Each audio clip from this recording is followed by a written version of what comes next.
Assalamualaikum warahmatullahi wabarakatuh.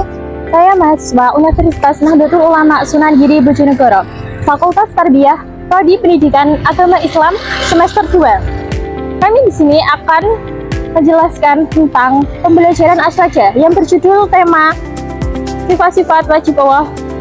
Sifat-sifat wajib Allah. Oke, mari kita simak selanjutnya. Kita teruskan ya, karena ilmu itu harus menyelamatkan kita sampai di depan Allah Subhanahu wa Ta'ala. Nah, ketika kita menyifati Allah itu az-zahir, zat yang begitu jelas. Itu kalau kita kan kok begitu jelas padahal nggak bisa dilihat, terus kita sendiri tidak pernah melihat. Tapi eksistensi Tuhan sebagai Tuhan, yaitu al-wajibil wujud, itu jelas sekali karena nggak mungkin suatu yang wujud diciptakan oleh yang tidak wujud. Kenapa harus awal? Masa pencipta datangnya terlambat? Terus juga harus bakok itu abadi atau al-akhir kalau dalam bahasa Quran. Masa zat yang superior kemudian kalah sama yang diciptakan. Berarti nanti ada kekuatan besar yang kalahkan Tuhan. Ya kan aneh, kekuatan ini dalam kendalinya kemudian Allah kalah kan tidak mungkin. Makanya disebut al-akhir. Allah pasti tidak ada yang mengalahkan. Terus diantaranya lagi disebut qiyamuhu binafsihi. Kalau dalam bahasa Quran disebut al-qayyum, zat yang berdiri sendiri. Gak boleh Tuhan butuh yang lain. Kalau butuh yang lain berarti bergantung pada yang lain. Dan nggak usah jadi Tuhan lah kalau masih butuh yang lain. Di pondok itu ajaran pertama itu tauhid, dan itu mesti diajari sifat pertama Allah itu wajibul wujud kita bakok mukhalafatul hawadis. Dan mereka sering beri contoh. Kenapa tafsir Munir Bismillahirrahmanirrahim pertama yang diterangkan oleh tafsir Munir Senawi Al-Jami. Kenapa Al-Quran dimulai dari ba? Dan ba dimulai ada titiknya satu. Itu Allah seakan-akan mau maklumatkan bahwa awalu hadil mawujudat adalah nuqtah wahidah. Pertama wujud, kamu gambar apa saja, saya sering cerita ini tak ulang-ulang. Kamu gambar apa saja, entah gambar jelek, entah bagus, tetap dimulai dari satu titik. Angka 1 juta sampai 1 miliar, 1 triliun, tetap dimulai dari angka 1. Sebab itu bak di situ kata Syekh Nawawi adalah bikana makana wa biyakunu mayakun. Dengan saya kata Allah, yang ada menjadi ada, yang mau ada saya yang mengadakan. Unsur utamanya saya kata. Nuqtatil wujud.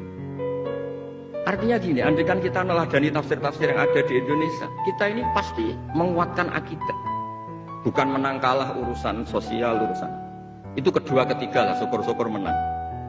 Tapi kalau kita paksakan itu yang nomor satu, pasti kita sering kecewa. Tuh rektor UI itu mesti miskin tuh dibanding pengusaha-pengusaha Jakarta. Itu kalau nggak terima, saya ini rektor Universitas Islam, masa kalah kaya, kan repot nanti.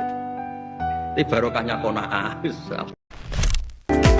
Oke, setelah kita menyimak ceramah dari Gus Baha tentang sifat-sifat wajib bagi Allah yang ada 20, kita akan memaparkan sedikit tentang sifat-sifat wajib bagi Allah.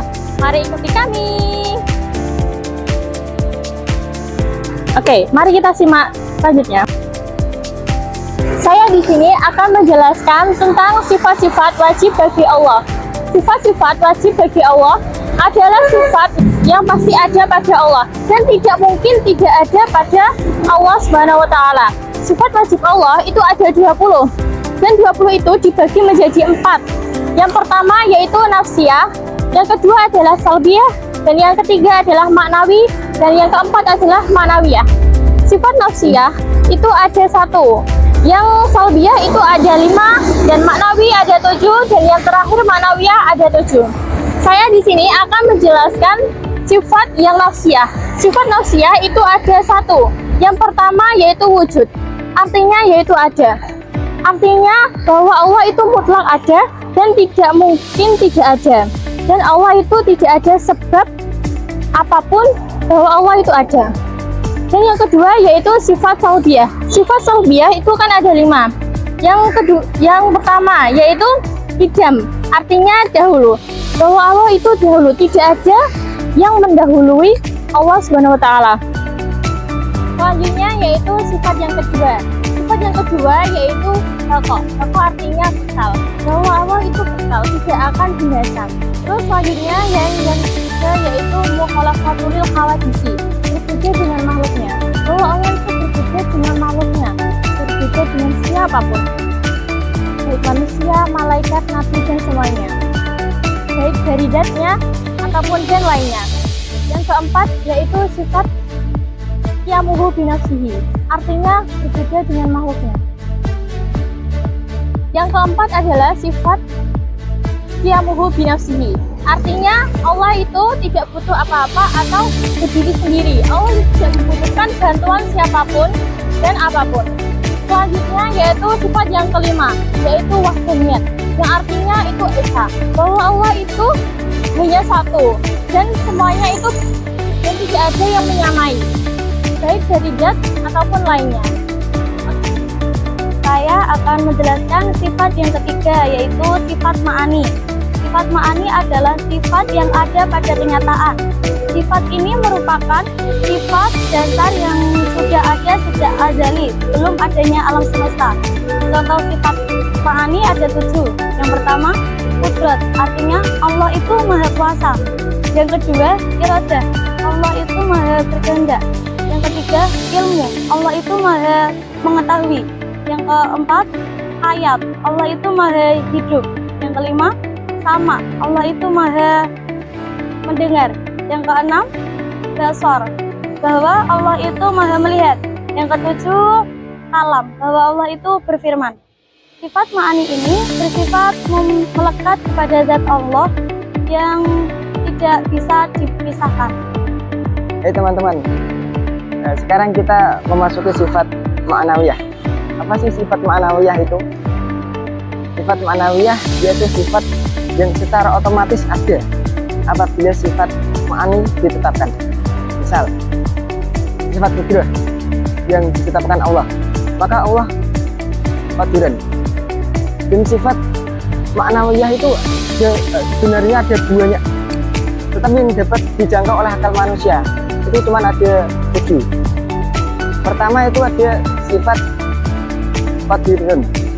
Yang pertama itu ada sifat qadiran, yaitu zat yang maha berkuasa. Terus yang kedua ada sifat muridan, yaitu zat yang maha berkehendak. Yang ketiga ada aliman, zat yang maha mengetahui. Yang keempat ada hayan, yaitu zat yang maha hidup. Yang selanjutnya ada sami'an, yaitu zat yang maha mendengar. Ya, selanjutnya ada basiran, yaitu zat yang mendengar. Selanjutnya ada mutakaliman, yaitu zat yang berfirman. Itulah sifat-sifat ma'ani yang harus kita ketahui.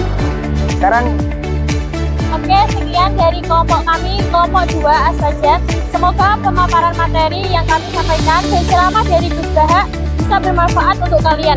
Oke, see you next time. Sampai jumpa kembali.